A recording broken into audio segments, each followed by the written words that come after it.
Hello বন্ধুরা, আমি মৈনাক চলে এলাম নতুন একটা ভিডিওতে। আজকে এই ভিডিওতে আমরা মেগাস্টার শাকিব খানের আপকামিং সিনেমা বরবাদের ওয়ার্ল্ড ওয়াইড রিলিজ নিয়ে আলোচনা করব।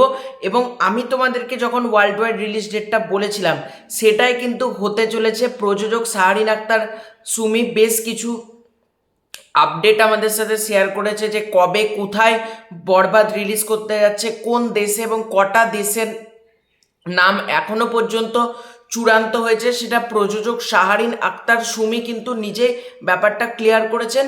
এই ভিডিওটা মানে আমি কোথা থেকে দেখলাম, আমাদের চ্যানেল আইয়ের কর্ণধার নাহিয়ান ইমন, সে কিন্তু একটা ইন্টারভিউ নিয়েছে শাহরিন আক্তার সুমি অর্থাৎ রিয়েল এনার্জি প্রোডাকশনের কর্ণধারে। তো সেটা আমরা আগে দেখবো যে কি বলছে শাহরিন আক্তার সুমি, তারপর আমরা ব্যাপারটাতে আসবো যে কোন কোন দেশে কিভাবে রিলিজ করছে। তো চলো আগে বরবাদ তো দেখে নাও যেতেই তোমরা। থাকবে, বরবাদ চলতেই থাকবে। 7 দিনে এই অ্যামাউন্টটা করা চারটেখানি কথা না।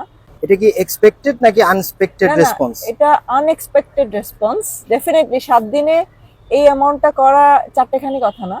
এটাই বুঝিয়ে দিচ্ছে যে বরবাদ সিনেমাটা আসলে কোন কোন লেভেলের সিনেমা হয়েছে এবং কোথায় আছে বরবাদ সিনেমা কারেন্টলি। বরবাদ তো যেতেই থাকবে, বরবাদ চলতেই থাকবে। কোরবানি ঈদ শেষ হয়ে যাবে, তারপরে বরবাদ চলতে থাকবে।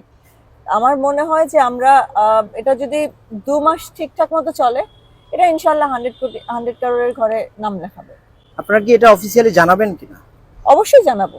বক্স অফিস থেকে, বক্স অফিস আমাদের নেই, আমরা সিঙ্গেল স্ক্রিন থেকে যখন টোটাল অ্যামাউন্টটা পাবো, ডেফিনেটলি আমরা সবার সাথে এটা শেয়ার করবো। দেশের বাইরে বরবাদ কবে মুক্তি পাবে? দেশের বাইরে 18 তারিখ থেকে শুরু হচ্ছে ইউএস, 19 তারিখে হচ্ছে কানাডাতে। আর ওই ওই সপ্তাহ থেকে ধরেই আমাদের Australia, UAE, Malaysia, UK, Italy, Denmark, এরকম অনেক আরো কয়েকটা কান্ট্রিতে রিলিজ হচ্ছে। তো তোমরা এখানে নিজেরাই শুনে নিলে প্রযোজক শাহরিন আক্তার সুমি নাহিয়ান ইমনকে কি কথাটা বললেন।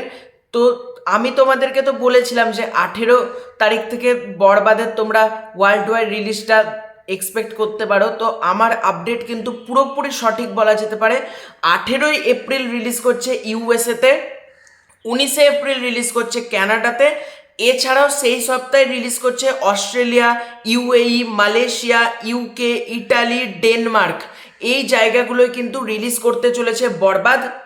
এবং আমি শিওর, যেরকম বাংলাদেশের মানুষ বরবাদকে আপন করে নিয়েছে, ঠিক ওভারসিজ ওয়ার্ল্ড ওয়াইডের মানুষও কিন্তু বরবাদকে যথেষ্ট আপন করে নেবে। তার প্রমাণ আমরা তুফানের সময়তেই দেখেছিলাম। তুফান কিন্তু বহির্বিশ্বে ব্যাপক পরিমাণ রেকর্ড বলা যেতে পারে করেছিল, এবং আশা রাখছি বরবাদও এটাই করবে। তো এটাই ছিল আজকের ভিডিও। ভালো লাগে থাকলে লাইক করো, শেয়ার করো, সাবস্ক্রাইব করো, তোমাদেরকে ওপিনিয়ন জানাও। খুব শীঘ্রই যাচ্ছে নতুন কোনো ভিডিও, ততক্ষণের জন্য